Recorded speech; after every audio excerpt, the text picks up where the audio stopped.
أقدم قلبي يا كثير النوايا يا أحسن الدعاء يا قائد إلى جمال يا رب يا سلام لك الحمد والمنة والشرف على كل حال آمين.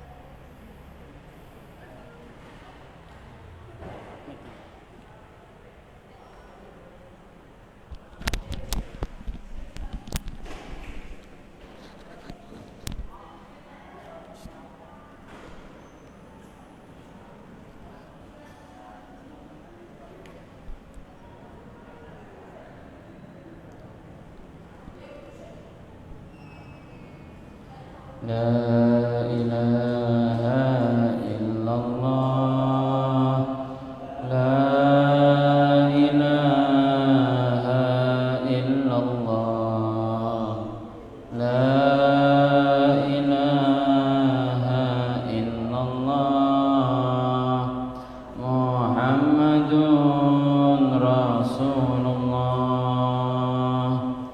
لا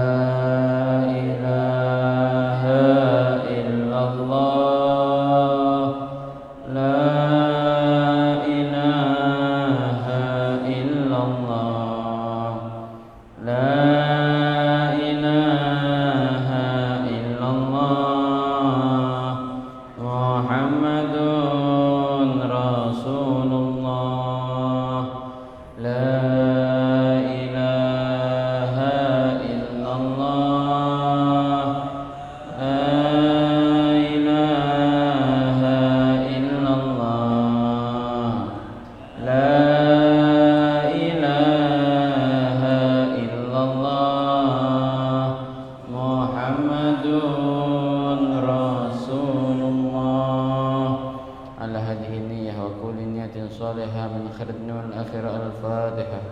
أعوذ بالله من الشيطان الرجيم. بسم الله الرحمن الرحيم.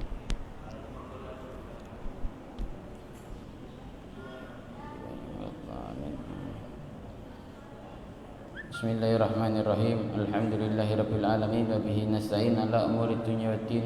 اللهم صل وسلم وبارك على سيدنا محمد وعلى آله وصحبه وسلم. Rabbi israh li sadri wa yassir li amri uqdatan min lisani yafqahul qawli. Allahumma faqihna fid din wa alimna ta'wil. Amin ya rabbal alamin. Wala haula wala quwwata illa billahil aliyyil azim. Nawaitu ta'allum wa ta'lim wa tadhakkartu fa anfa'al fadal istifada wal hasala tamasukin kitabillah wa sunnati rasulih wa ta'ala al huda wa dalalata al khair ibtiga mardatillah karbi. Qala Al-Imam Syarafuddin Yahya ibn Syaraf An-Nawawi fi kitabih ila qala Assalamualaikum warahmatullahi wabarakatuh.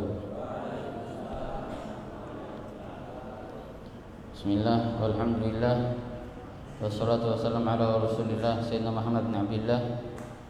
Babun fil mubadarati ilal khairat.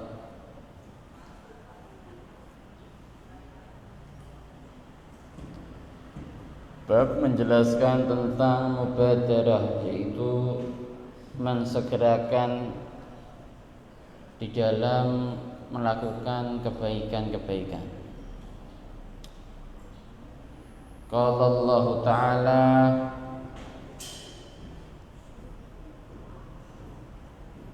Qala berfirman sinten Allah Gusti Allah, fastabiqul khairat.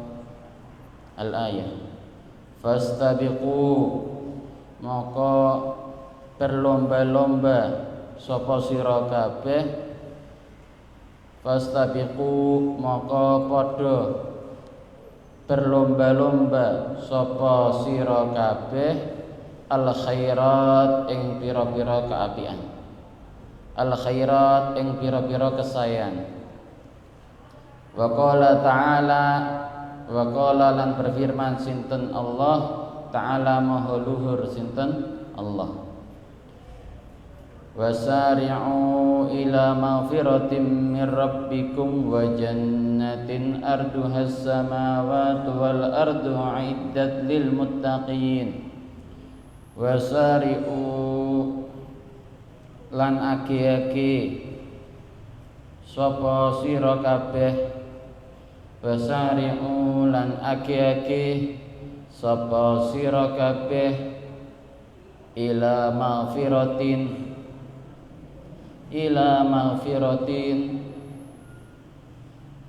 ing golek pengampunan, ila maghfiratin ing golek pengampunan mir rabbikum saking pangerane sira kabeh, mir rabbikum saking pangerane sira kabeh, wa jannatin lan ing golek swarga, wa jannatin lan golek swarga arduha kang utawi jembare swarga, arduha kang utawi jembare jannah iku as-samawatu pira-pira langit, iku as-samawatu pira-pira langit, wal ardu lan bumi, wal ardu lan bumi, uiddat kang den persiapake, uiddat kang den persiapno apa iku jannah, apa jannah lil muttaqina maring pirang-pirang wong kang takwa.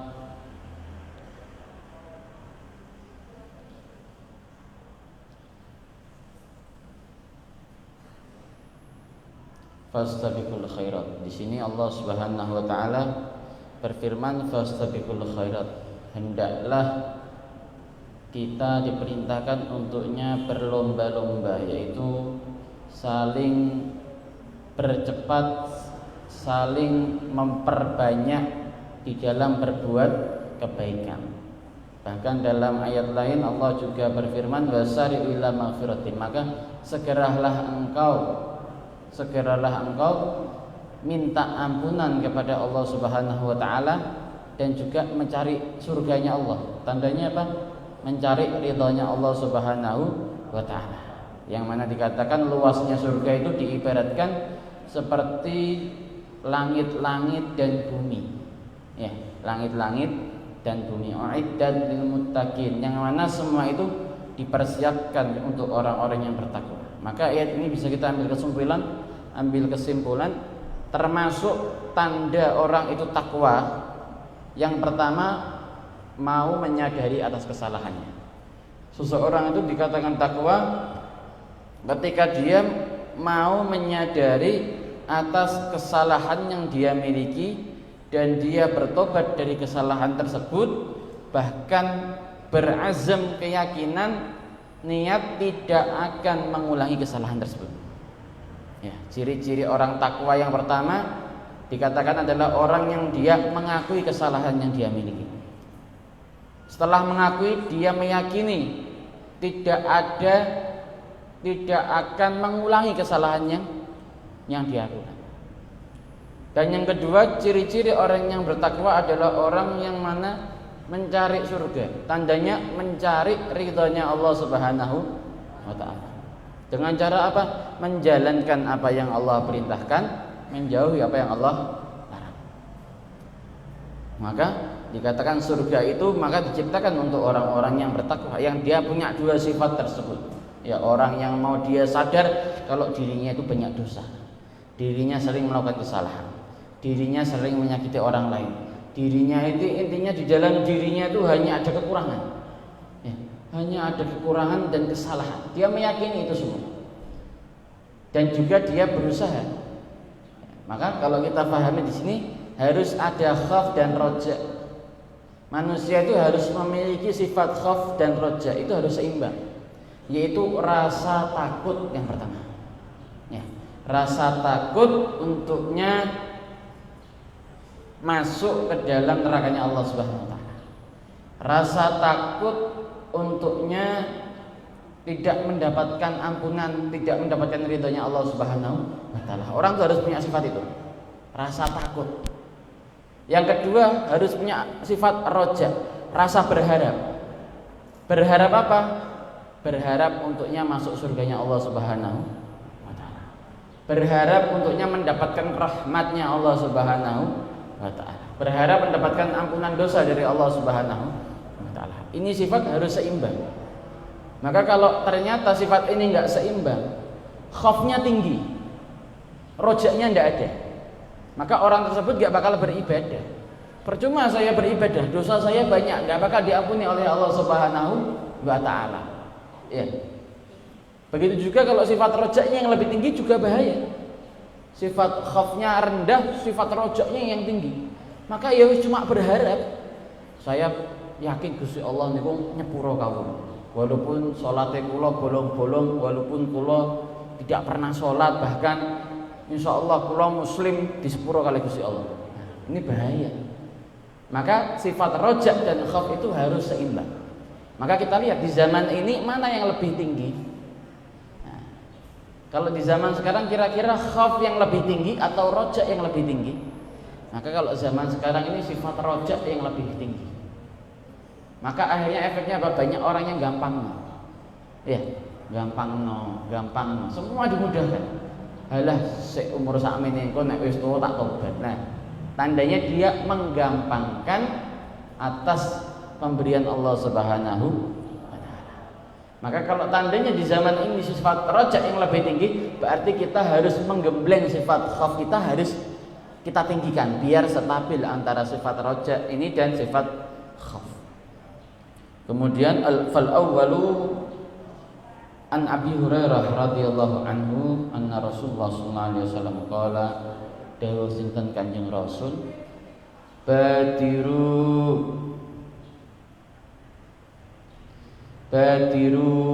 moko age-age sapa sira kabeh. Badiru moko age-age sapa sira kabeh bil a'mali kelawan pira-pira amal. Bil a'mali kelawan pira-pira amal. Fitanan ing dalem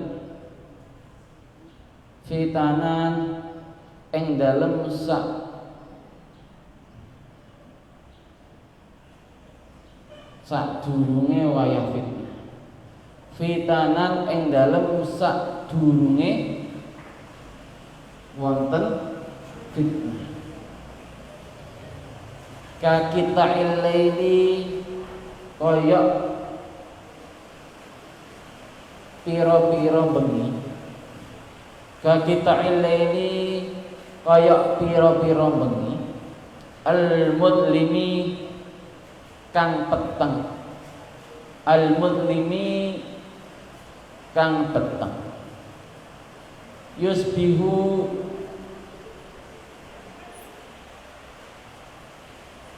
isuk-isuk, yusbihu kang isuk-isuk sapa arrajulu wong.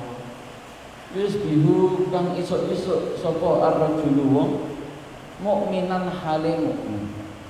Mukminan hale mukmin wa yumsilan wa yahsuri wa yumsilan wa yahsuri sapa rajul kafiran hale kafir. Kafiran hale kafir. Wa yumsilan wa yahsuri wa yumsilan wa yahsuri sapa rajul mukminan hale mukmin. Wa yusbihu lan wa yahisu-isu wa yusbihu lan wa yahisu sapa iku rajul kafiran hale kafir. Yabiu moko ngedol. Yabiu kang ngedol. Yabiu kang ngedol sapa rajul dinahu ing agamane rajul bi'aradin kelawan bondo. Bi'aradin kelawan bondo minat dunia saking dunia. Rawahul Muslim. Diriwayatkan dari Abi Hurairah radhiyallahu an yang mana Rasulullah sallallahu alaihi wasallam niku nate dawuh badiru bil a'mali fitnah. segeralah kalian itu ketika kita memiliki angan-angan kerentek ingin beramal, ingin berbuat baik, ingin bersedekah, ingin sholat dan sebagainya, maka cepat-cepat. Ya, kita disuruh cepat-cepat. Ketika kita sudah ada keinginan, jangan ditunda nanti, langsung dikerjakan. Karena apa? Sebelum datangnya fitnah, sebelum datangnya cobaan. Bahkan dalam sebuah hadis lain Rasulullah itu juga pernah menjelaskan, ightani khamsan qabla khamsin. Manfaatkanlah, kata Rasulullah, 5 hal sebelum datangnya 5 hal. Yang pertama, sababaka qabla haramika. Manfaatkanlah masa mudamu sebelum masa tuamu datang. Manfaatkanlah masa mudamu sebelum masa tuamu datang. Karena ketika seseorang itu kalau masih muda, stamina masih kuat, mau yang berat, mau yang capek, pulihnya cepat. Kalau orang masih muda, ya nggak mudah capek. Ya. Kemudian mau ngapain enak, kerja enak, belajar enak, semuanya enak. Tapi kalau orang sudah mulai masuk umur 40, 50, mulai kenal namanya encok, ya. Mulai kenal mudah lelah, gitu. Terus kemudian lebih mudah sakit, kesehatan tubuhnya sudah semakin tua semakin melemah. Maka tandanya orang kalau masih muda itu kesempatan dia untuknya beraktivitas itu lebih tinggi ketimbang orang yang sudah tua. Ibarat kalau orang kerja, dia yang masih muda itu dia nyari uang 100.000 lebih mudah daripada orang yang umurnya 40-50 tahun ke atas. Misalnya seandainya kerjanya apa? Kerjanya misalnya di pasar, ya kuli angkat-angkat barang. Ini secara contoh. Maka anak yang muda dia bisa mengangkat dalam 1 hari 10 kali. Tapi kalau orang yang tua 5 kali itu sudah keberatan. Tandanya waktu muda itu waktu yang efektif. Ya, waktu muda itu waktu yang efektif. Walaupun di dalam menuntut ilmu tidak ada batasan umur. Rasulullah sudah menjelaskan, tuntutlah ilmu dari engkau kecil sampai engkau mati. Ya, dari engkau lahir bahkan sampai engkau mati. Tandanya dalam pelajar tidak ada batasan umur. Cuma kalau kita bandingkan orang yang sudah tua belajarnya sama orang yang masih muda itu beda. Yang muda dia lebih mudah memahami, lebih mudah untuknya menjaga hafalannya. Kalau yang tua sudah gampang lupa. Karena apa? Kesibukannya sudah berbeda. Kalau masih muda seperti jenengan, di sini tidak punya tanggungan, tidak punya pikiran. Kalau orang sudah tua, pikiran istri, kalau suami ya pikiran anak, keluarga, tanggung jawab yang dia miliki, maka belajarnya nggak bisa maksimal seperti yang mondok-mondok di sini. Maka manfaatkan. Yang kedua kemudian sehatuka qabla saqamika. Manfaatkanlah sehatmu sebelum engkau sakit. Kalau orang itu masih sehat, ngapa-ngapain enak. Kalau orang sakit, sakit panas, kemudian keseleo. Jenengan kalau sehat mau jalan kemana kuat? Jenengan kalau keseleo ke pasar Futuhiyah sudah, ke pasar Merangkin sudah males. Tapi kalau sehat, jenengan jalan cari makan ya. Saya sering melihat kalau mau pulang tuh pada pulang bawa cari makan kalau hari Senin dulu. Itu memang apa namanya? Kalau sore bebas ya, bisa keluar cari makan. Hah? Ini kok yang satu geleng-geleng, satu mantuk-mantuk, ini yang bener yang mana? Hah? Iya. Buatan ya? Oh berarti bukan dari sini kan berarti gitu. Ya. Kemudian yang ketiga, manfaatkan kekayaanmu sebelum engkau menjadi orang yang fakir. Bisa juga dimaknai manfaatkanlah rezeki yang kamu punya, gitu, sebelum rezeki tersebut diambil oleh Allah Subhanahu wa Ta'ala. Punya uang kita bantu orang, bantu. Jangan nanti kita geluh setelah rezekinya dihabiskan oleh Allah, kok dulu kenapa saya nggak bantu orang. Coba kalau dulu saya jadi orang yang senang sedekah, mungkin saya sekarang nggak cinta sama dunia. Maka jangan ditunda-tunda. Kita ada niatan apa? Kepengen beli, kita beli. Ya mumpung punya uang, jangan mikir nanti buat jajan, buat jalan-jalan. Nah, itu urusan nanti. Yang penting dulu buat beli kitab, buat beli buku pelajaran dan sebagainya. Itu jenengan utamakan. Begitu juga yang keempat, wa firadaka qabla syaghlika. Manfaatkan waktu kosongmu sebelum kamu sibuk. Mumpung jenengan masih mondok, itu waktu itu kalau nggak ditata sama pesantren mesti jenengan banyak kosong, banyak tidur. Ya. Saya mau tanya, dalam satu hari 24 jam jenengan ngaji berapa kali sama ustadz? Total saya mau tanya dalam 24 jam jenengan 10 jam ada nggak ngaji kira-kira? Nggak ada. Ya. Berarti berapa kalau seandainya anggap aja 10 jam ngaji, berarti 14 jam ngaji nganggur. Dipotong tidur malam 6 jam seandainya. Ya, berarti 14 kurangi 6, 8 jam. 8 jam kemana? Ngobrol, ya toh, membahas perkara yang nggak faedah, nggak manfaat, main-main dan sebagainya. Maka saya dulu itu kalau di pondok tak catat, saya harus punya tertib jadwal dalam satu hari kegiatan saya itu seperti apa. Walaupun saya kosong nih, ada waktu istirahat, ada waktu ini saya harus ngaji, jam segini sampai jam sekian harus buka kitab ini. Kemudian nanti jam segini persiapan untuk ngaji sama ustaz, persiapan untuk ngaji sama teman. Mungkin jenengan yang di sini kepingin ngejar cepet, ya jenengan ambil jam pelajaran sama teman-teman kakak-kakak kelas, minta tolong diajari, saya belum paham. Jadi kita tata. Ya, dulu saya gitu, saya tata mulai saya bangun pagi sampai saya tidur lagi itu saya tata. Jadi setiap kali saya buka lemari itu jadwal sudah ada. Seandainya saya lupa itu saya lihat sudah muncul. Apa yang harus saya kerjakan itu ada. Dan kalau kita terbiasa mentertibkan diri sendiri, maka ketika nanti kita keluar dari pesantren kita mudah mau menertibkan apa aja. Kita punya bisnis, kita bisa menertibkan bisnis yang kita punya.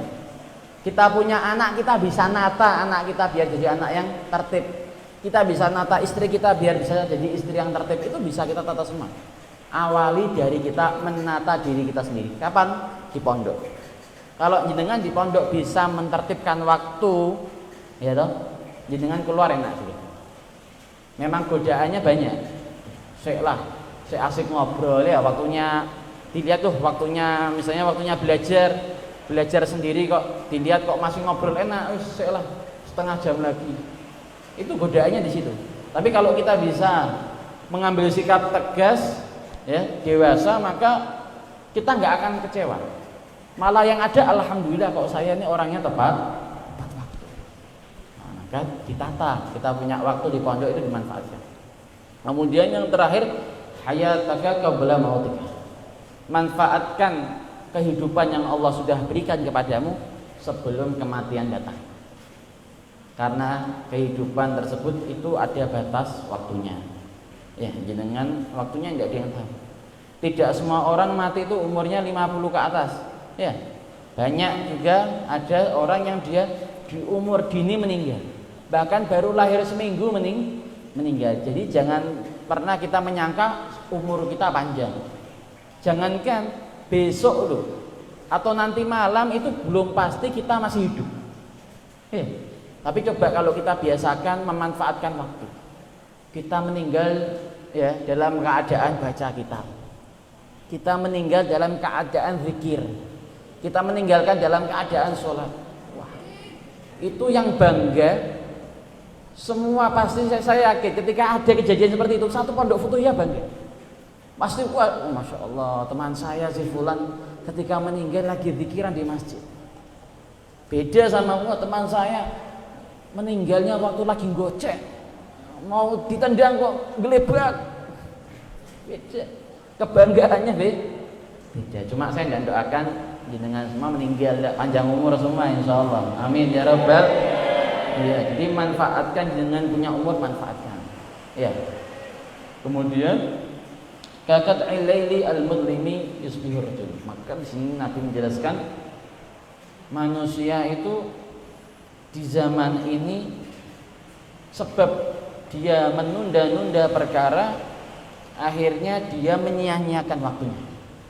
Ketika dia sudah punya keinginan, waktunya itu sering terjadi untuk disia-siakan, menyia-nyiakan waktu. Bahkan yang lebih parah lagi, menyia-nyiakan ilmu yang dia pelajari. Dengan mondok di sini, belajar banyak hal, belajar bagaimana hukum fikih kehidupan.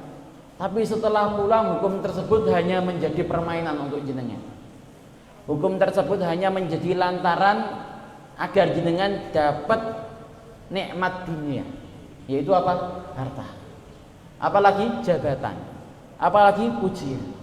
Jadi ilmu yang jenengan punya itu hanya sekedar untuk mencari tujuan dunia, dan itu banyak terjadi di zaman sekarang. Untuk mencari pembenaran, untuk mencari pembenaran. Dan kalau orang yang nggak punya ilmu, nggak bakal dia bisa bermain hukum.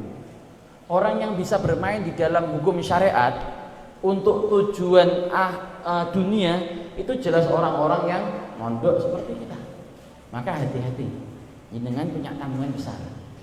Ya, jangan sampai ketika pulang nanti jenengan menjadi ulama yang dikatakan ulama su. Ulama yang dia itu punya ilmu, tapi ilmunya tidak ada tujuan karena Allah. Tapi ilmunya dia gunakan hanya untuk mengenyangkan perutnya. Ilmunya dia gunakan agar disanjung oleh orang lain. Ilmu yang dia miliki hanya untuk biar dikira keren, viral, hebat, masya Allah. Cuma itu saja. Itu tandanya orang tersebut orang yang gagal di dalam belajar. Ya, maka hati-hati, dengan punya ilmu manfaatkan. Kalau memang hal itu hal yang salah, bilang salah. Jangan, oh ya kalau ada 500.000 bisalah nanti saya ralat. Nah, ya, jangan kita nilai urusan akhirat dengan harta. Kalau kita bisa megang urusan akhirat, dunia ikut. Yaitu sudah Allah sudah mengatakan kepada dunia, wahai dunia, barang siapa yang dia berkhidmah kepadaku, kata Allah, maka kamu jadilah budak orang tersebut.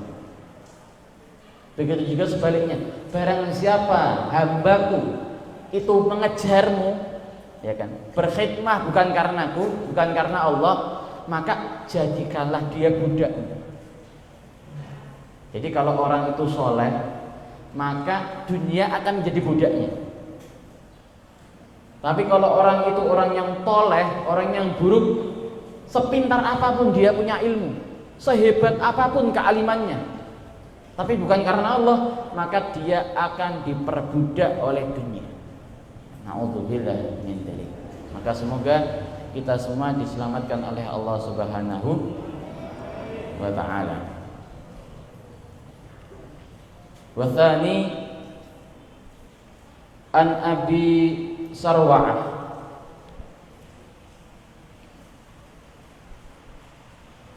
saking Abi Sarwa'ah Uqbata rupane Pak Uqbah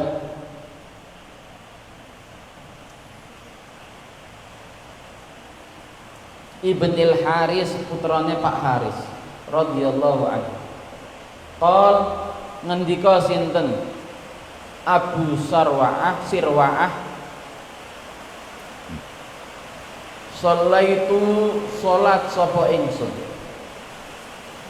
Sallaitu salat sapa ingsun wara'an nabi ing dalem wingkinge Kanjeng Nabi. Wara'an nabi ing dalem wingkinge Kanjeng Nabi bil Madinati ing dalem kota Madinah. Bil Madinati ing dalem kota Madinatul Munawwarah. Al-asra ing salat asar. Al-asra ing salat asar. Fasallama moko nuli salam sinten Nabi. Fasallama moko nuli salam sinten Nabi. Kumakoma nuli jumeneng nuli ngadeg sinten Nabi. Kumakoma nuli ngadeg sinten Nabi. Musri'an hale banter. Musri'an hale banter. Fatakhatta moko ngelangkai sinten nabi. Fatakhatta mongko ngelangkai sinten nabi rikoban nasi ing pira-pira gegere menungso. Rikoban nasi ing pira-pira gegere menungso. Ila ba'di hujari nisaihi maring sebagiane pira-pira griyane garwane Kanjeng Nabi.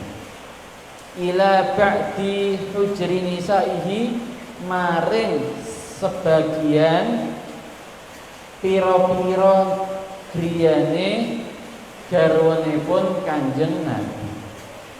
Ila ba'di hujri nisaihi maring sebagian pira-pira griyane garwanipun Kanjeng Nabi. Fafazi'a maka wedi. Fafazi'a maka wedi sapa annasu menungso. Sapa annasu menungso. Utawa ingkang yang dimaksud menungso teng mriki sahabat nggih. Sahabat. Min sur'atihi saking bantere Kanjeng Nabi. Min sur'atihi saking bantere Kanjeng Nabi. Fa kharaja maka medal sinten Nabi. Fa kharaja maka medal sinten Nabi alaihi ing atase annas. Alaihi ing atase annas. Faro'a maka ningali. Faro'a maka ningali sinten Nabi annahum ing sak temene annas. Annahum ing sak temene annas iku qad ajabu. Iku qad ajabu teman-teman bugawa sapa annas. Teman-teman bugawa sapa annas min sur'atihi saking bantere Kanjeng Nabi. Min sur'atihi saking bantere Kanjeng Nabi. Kala maka ndawuh sinten Kanjeng Nabi. Kala maka ndawuh sinten Kanjeng Nabi. Zakartu kilingan sapa ingsun. Zakartu kilingan sapa ingsun syai'an ing perkara. Syai'an ing perkara min tibrin bayane saking emas. Min tibrin bayane saking emas indana ing dalem sandinge kita. Indana ing dalem sandinge kita. Fakarihtu maka ora seneng. Fakarihtu maka ora seneng sapa ingsun ayah basani. Ayah basani yen to ngeker. Ayah basani yen to ngeker apa iku tibrun. Apa iku tibr ni ing ingsun. Ni ing ingsun. Fa amartu maka merintahna sapa ingsun. Fa amartu maka merintahna sapa ingsun bikismatihi kelawan bagi iku mau tibr. Bikismatihi kelawan bagi tibr. Rawahul Bukhari. Wa fi riwayatin lahu kuntu ana sapa ingsun iku halaftu ninggalake sapa ingsun. Iku halaftu ninggalake sapa ingsun fil baiti ing dalem griya. Fil baiti ing dalem omah. Tibron ing dahab utawa emas. Tibron ing emas minas sedekati saking bondo sedekah. Minas sedekati saking bondo sedekah. Fakarihtu maka wedi sapa ingsun. Fakarihtu maka wedi sapa ingsun an ubayyitahu yen to nginepaken sapa ingsun. An ubayyitahu yen to nginepaken sapa ingsun hu ing iku mau tibr. Hadis ini diriwayatkan dari Abi Sir'ah Uqbah ibn Haris. Dikisahkan ketika beliau sedang sholat di belakang Nabi. Ketika beliau sedang sholat di belakang Nabi di kota Madinah dan sedang melakukan sholat asar, ketika selesai sholat salam, Kanjeng Nabi itu langsung berdiri, langsung keluar. Yang mana para sahabat itu belum pernah melihat Nabi setelah selesai sholat tidak dikiran. Biasanya kalau setelah selesai sholat dikiran dulu. Ini tidak, Nabi selesai sholat salam langsung berdiri sampai Nabi ini melewati, ya, melangkahi daripada pundak-pundaknya para sahabat, seperti orang yang tergesa-gesa. Maka para sahabat itu punya pemikiran, setiap kali ada perkara yang tidak biasa dikerjakan oleh Nabi, ini biasanya ada pertanda yang tidak baik. Ya, ada pertanda yang tidak baik. Sebagaimana pernah dulu Nabi ketika khutbah naik, ketika setiap langkah Nabi bilang amin, amin, amin. Padahal Nabi tidak pernah ketika naik ke dalam mimbar itu berdoa berkata amin. Maka sahabat, ini ada sesuatu. Ternyata benar, di waktu itu turun malaikat Jibril alaihissalam membawa kabar dan doa. Nabi Muhammad diperintahkan untuk mengaminkan doa tersebut. Nah, ini sahabat juga mikir, ini ada apa kok Nabi cepat-cepat keluar sampai melangkah-langkah seperti itu. Ini mereka kepikiran para sahabat. Semoga tidak ada wahyu yang membuat kita ini takut. Maka dilihat, ditunggu. Ketika Nabi ini kembali lagi bersama sahabat, ya, ketika sahabat ini melihat Nabi, Nabi tahu dari pandangan para sahabat itu bingung dengan tingkahnya Nabi Muhammad sallallahu alaihi wasallam. Maka di waktu itu Nabi mengatakan, wahai sahabatku, zakartu syai'an min fikri. Aku ini selama sholat tidak tenang. Kenapa? Aku teringat-ingat bahwasanya di rumahku, kata Nabi, itu ada emas, yang mana emas tersebut itu adalah ingin aku sedekahkan, cuma belum aku sedekahkan. Maka ketika sholat ini aku teringat-ingat terus, tidak nyaman di dalam sholatnya. Maka cepat-cepat Nabi itu setelah salam langsung pulang, ingin apa? Mengeluarkan harta sedekah tersebut. Maka fakarahtu an ayyah bisani, maka aku tidak senang, kata Nabi, ketika emas tersebut itu mengganggu pikiranku. Karena orang itu umumnya, ini Nabi ya, apalagi kita. Orang itu kalau dia lagi punya rezeki, lagi punya rezeki yang melimpah banyak, itu penyakitnya lupa. Penyakitnya lupa. Seakan-akan dia tidak ingat siapa yang ngasih rezeki. Dia tidak ingat rezeki yang dimiliki olehnya adalah juga titipan dari rezekinya makhluk yang lain yang harus dia keluarkan, yaitu berupa sedekah, zakat dan sebagainya. Maka Nabi cepat-cepat mengeluarkan itu, dibagi langsung sama Nabi. Ya, maka dari hadis ini juga bisa kita ambil makna bahwasanya mengakhirkan sedekah di dunia itu nanti bisa menjadi sebab ditahannya orang tersebut di hari kiamat. Karena sebab apa? Menunda-nunda sedekahnya. Ya, orang yang suka menunda sedekah di dunia, dia mampu, punya, tapi tidak bersedekah, maka itu akan menjadi sebab di hari kiamat ketika hisab ditunda-tunda oleh Allah Subhanahu wa ta'ala. Maka kalau sudah kita punya niat baik, dan itu bukan cuma bab sedekah, apapun kebaikan yang sudah kita niatkan, kerjakan. Niat apa? Mau bersihkan kamar mandi, langsung ada kesempatan kerjakan. Apa? Belajar, langsung belajar, kerjakan. Ya kan? Apa? Kepingin sholat qobliyah ba'diyah, kerjakan. Qiyamul lail, kerjakan, jangan ditunda-tunda. Kalau ditunda-tunda saya yakin bablas. Karena apa? Karena syaitan itu cerdasnya luar biasa. Dia akan mencari kesempatan ketika seorang makhluk itu menunda-nunda kebaikan, maka di waktu itu dia akan bermain. Dia akan bisa mengganggu bagaimana caranya agar kita ini lupa dengan namanya qiyamul lail. Entah kita dibuat ngantuk, dibuat kenyang dan sebagainya, hingga akhirnya kebaikan itu kita tinggalkan. Tetapi selama kebaikan tersebut tertinggalkan tidak sengaja dengan kebaikan yang lain, berbeda. Contoh, ya.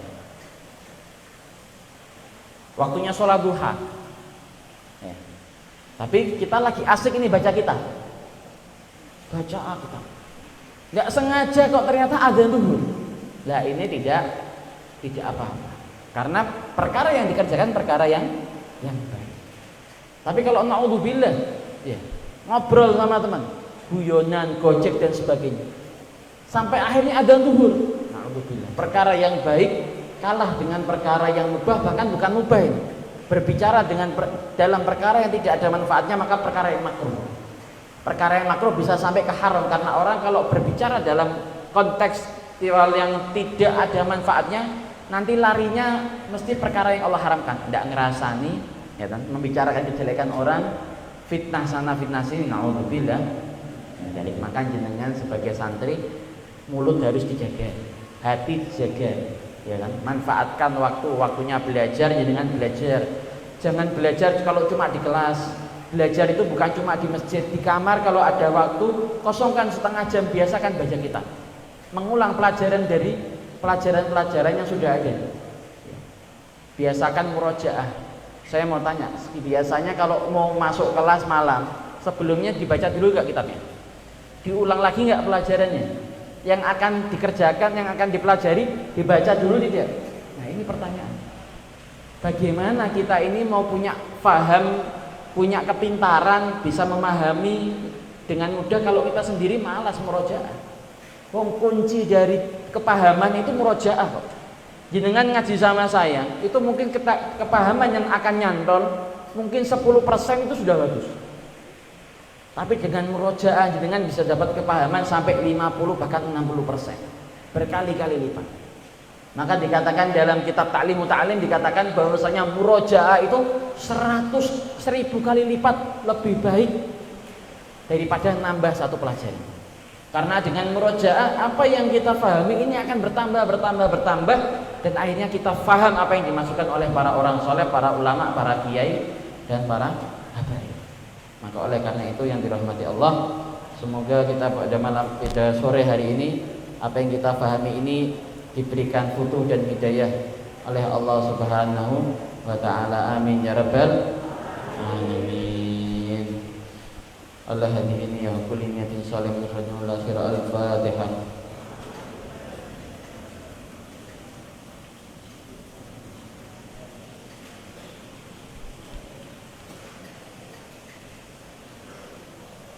Dimaafkan kalau hari ini saya datangnya telat karena ada urusan. Terima kasih banyak. Hadan ini. Assalamualaikum warahmatullahi wabarakatuh.